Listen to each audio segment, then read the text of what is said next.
Friends, BSc third semester chemistry जो unit 3 आपका आज हम देखने वाले हैं फेज इक्विलिब्रियम प्रावस्था साम्य। ठीक है, इंपॉर्टेंट चैप्टर है। तो आज हम इसको शुरू करने वाले बीएससी थर्ड सेमेस्टर केमिस्ट्री का यूनिट 3 वाला चैप्टर।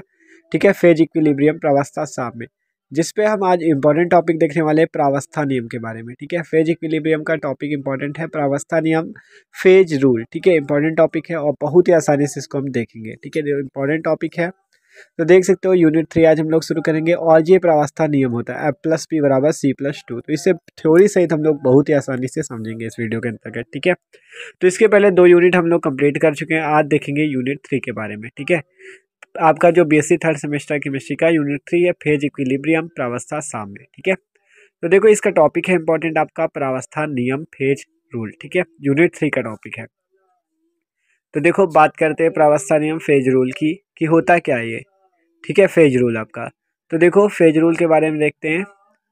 तो देखो कह रहा है सन 1874 में, सन 1874 में देखो प्रावस्था नियम फेज रूल जो है सन 1874 में किया गया था। ठीक है, तो सन 1874 में विलार्ड गिब्ज ने विषवांगी तंत्रों हेट्रोजीनियस सिस्टम पर ताप, दाब, सांद्रण आदि का अध्ययन करके प्रावस्था नियम का प्रतिपादन कर डाला। ठीक है, तो क्या हुआ प्रावस्था नियम पे, सन 1874 में एक वैज्ञानिक थे विलार्ड गिब्ज। ठीक है, विलार्ड गिब्ज एक साइंटिस्ट थे जिन्होंने विषवांगी तंत्रों हेट्रोजीनियस सिस्टम, विषवांगी तंत्रों, ठीक है, हेट्रोजीनियस सिस्टम पर ताप, दाब, ठीक है, पर विषवांगी तंत्रों पर ताप, दाब, सांद्रण आदि का अध्ययन करके प्रावस्था नियम का प्रतिपादन किया। ठीक है, तो ये बात है प्रावस्था नियम की। ठीक है, तो अब हम इसकी थ्योरी होगी कि 1874 में विलार्ड गिब्ज ने इसका प्रतिपादन किया था, वो भी किस पर, विषवांगी तंत्रों पर, हेट्रोजीनियस सिस्टम पर। ठीक है, तो ये बात देख सकते हो। अब आगे देखते हैं, कह रहा है देखो आगे देखते हैं इसको।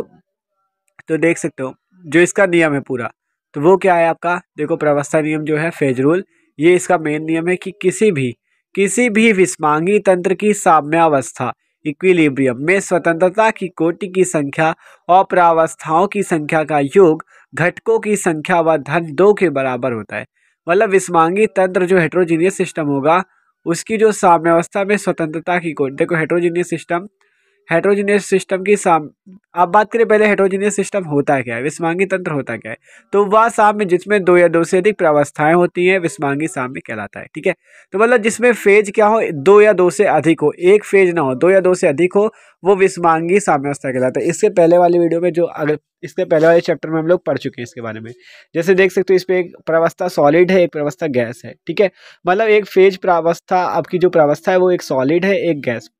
तो ये क्या है, 2 प्रावस्थाएं हैं, एक सॉलिड एक गैस। तो ये कैसी होगी, विषवांगी होगी। ठीक है, विषवांगी साम्यावस्था होगी या विषवांगी तंत्र होगा। ठीक है, हेट्रोजीनियस सिस्टम होगा। तो देख सकते हो, तो प्रावस्था क्या हो, एक से ज्यादा हो, मतलब 2 या 2 से अधिक। ठीक है, देख सकते हो इसमें सॉलिड और गैस था, इसलिए 2 या 2 से अधिक प्रावस्था थी, तो ये क्या है, विषवांगी तंत्र है। तो इसके पहले वाले वीडियो में हम लोग देख चुके हैं। ठीक है, इसके जो पहला चैप्टर था आपका उस पे। ठीक है, तो किसी भी विषवांगी तंत्र की साम्यावस्था में स्वतंत्रता की कोटि, तो विषवांगी तंत्र की साम्यावस्था में स्वतंत्रता की कोटि F की संख्या और प्रावस्थाओं की संख्या का योग घटकों की संख्या व धन 2 के बराबर होता है।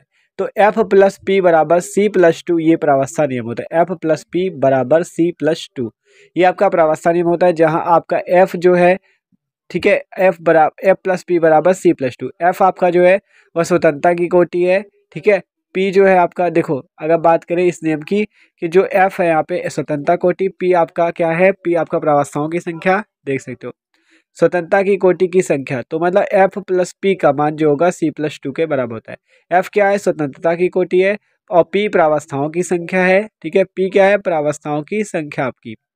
इन दोनों का योग जो होता है घटकों की संख्या, मतलब कंपोनेंट नंबर C, और उस पे 2 जोड़ना है आपको। घटकों की संख्या में क्या करना है, धन 2 के जोड़ देना है, तो वो बराबर होता है। ठीक है, मतलब स्वतंत्रता कोटि और प्रावस्था की संख्या का योग आपका घटकों की संख्या और धन 2 के योग के बराबर होता है। तो देख सकते हो F+P का मान C+2 के, प्रावस्थाओं की संख्या का योग और आपका घटकों की संख्या व धन 2 के बराबर होता है। तो F+P बराबर क्या हो गया, C+2।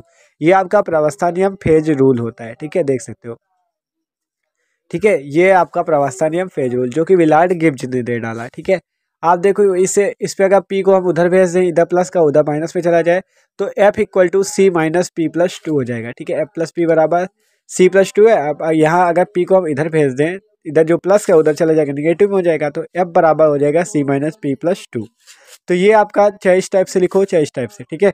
तो ये आपका है प्रावस्था नियम, फेज रूल, तो देख सकते हो, ठीक है।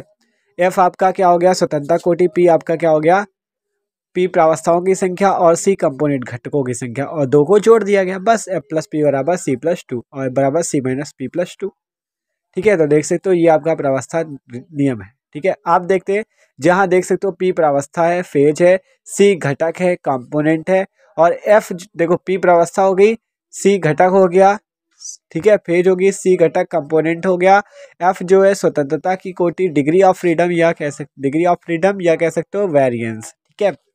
डिग्री ऑफ फ्रीडम कह सकते हो स्वतंत्रता की कोटि, या वेरिएंस कह सकते हो स्वातंत्र की कोटि, ठीक है। देख सकते हो इन तीनों के बारे में, ठीक है। तो ये है आपका इन तीनों का मतलब P और FC क्या है इसके बारे में डिफाइन किया गया है, ठीक है। FCP क्या है ये, F स्वतंत्रता की कोटि है, ठीक है, स्वतंत्रता की कोटि, और C आपका घटकों की संख्या मतलब कंपोनेंट, और P आपकी प्रावस्था, ठीक है। C क्या है, घटकों की संख्या, P आपकी क्या है, प्रावस्था मतलब फेज, ठीक है। P क्या है, प्रावस्था, तो देख सकते हो P आपकी प्रावस्था है, ठीक है। तो ये टॉपिक है आपका, देख सकते हो। अब इस पे हम इसके विस्मांगी तंत्र की साम्यावस्था जो होती है, स्वतंत्रता की कोटि की संख्या और प्रावस्थाओं की संख्या का योग होती है, ठीक है। और अगर उस, तो देख सकते हो F+P बराबर C+2, ठीक है। तो ये बात होती है इसकी मेन, ठीक है। अब हम इस पे इसके एक एक पॉइंट को समझते हैं कि प्रावस्था क्या होती है, घटक क्या होते हैं, ठीक है। इसके एक एक पॉइंट को समझते हैं अच्छे से, ठीक है। तो प्रावस्था नियम ये है। अब आगे देखते हैं इस पे, देखो तो बात करें अब जो प्री प्रावस्था, ये क्या है, घटक क्या है, यहाँ पे स्वतंत्रता की कोटि क्या है, इनके बारे में जानते हैं, ठीक है। तो चलो देखते हैं तीनों को, डिग्री ऑफ फ्रीडम और वेरिएंस को भी। तो देखो बात करें अब यहाँ पे कि प्रावस्था क्या होती है, फेज क्या होता है। तो किसी तंत्र, किसी सिस्टम का रासायनिक, सामांगी, भौतिक रूप से एवं यांत्रिक विधियों से प्रथम भाग फेज कहलाता है, और इसे P से प्रदर्शित करते हैं। देख सकते हो, अगर मान लो आपका ठोस है, मान लो ठोस के आपका केवल ठोस हो, वहाँ पे मतलब ठोस ठोस से मिलकर बना हो, कि मतलब आपका सॉलिड हो, ठीक है, उससे फिर सॉलिड बना हो, तो वो कैसी कितनी प्रावस्था होगी, उसमें एक प्रावस्था होगी, ठीक है। कोई भी एग्जाम्पल ले सकते हो, मान लो सॉलिड है, उससे दो आपके दोनों जगह भी सॉलिड है, ठीक है, जो बन रहा है वो भी सॉलिड है। तो जो रासायनिक आपकी हो रही है उस पर सारे क्या है, सॉलिड, तो आपकी उसकी प्रावस्था क्या होगी, एक। और मान लो कोई गैसों का मिश्रण है, ठीक है, किसी बर्तन पे आपका गैसों का मिश्रण रखा हुआ है, तो आप उस पर नहीं बता सकते कि इसमें कितनी गैसें हैं, दो या तीन या कितनी गैसें हैं, ठीक है। तो आपको ये नहीं पता होगा, तो उसकी प्रावस्था कितनी मानी जाएगी, एक। मान लो जैसे N2+H2 से क्या बनता है, 2NH3, इसमें तीनों ये क्या है, N2 H2 और 2NH3, ये तीनों क्या है, गैस। तो अगर आपको अभी पहले ना पता हो कि ये इस बर्तन पे क्या भरा है, तो आप कहोगे कितनी गैस है, केवल एक गैस है, ठीक है। लेकिन यहाँ पे दो गैसों से मिलकर बना है, तो इसकी प्रावस्था एक हो गई। और द्रव जल तथा जलवाष्प साथ साथ हो तो उसकी प्रावस्था कितनी होगी, दो हो जाएगी, ठीक है। द्रव तथा जल हो तो प्रावस्था एक, द्रव जल तथा जलवाष्प हो तो प्रावस्था दो। और अगर द्रव जल, देखो द्रव जल जलवाष्प तथा बर्फ साथ साथ हो, द्रव जल जलवाष्प, ठीक है, द्रव जल जलवाष्प तथा बर्फ साथ साथ हो तो प्रावस्था तीन हो जाएगी। इसी प्रकार से दो या दो से अधिक द्रव आपस में मिश्रणी हो, मतलब द्रव जो जैसे दूध और पानी, ये दोनों आपस में मिश्रणी है, तो आप नहीं बता सकते उस पर कितना पानी, तो उसकी प्रावस्था कितनी हो जाएगी, एक, ठीक है। मान लो इस पे दूध और पानी आपके मिक्स हैं, तो आप नहीं बता सकते इसमें कितना पानी मिलाया गया, तो उसकी प्रावस्था एक हो जाएगी। तो ये बात होती है प्रावस्था फेज के बारे में, ठीक है, कि प्रावस्था किसी की कितनी है, ठीक है, फेज के बारे में। आप बात करते हैं घटक क्या होते हैं, कंपोनेंट की।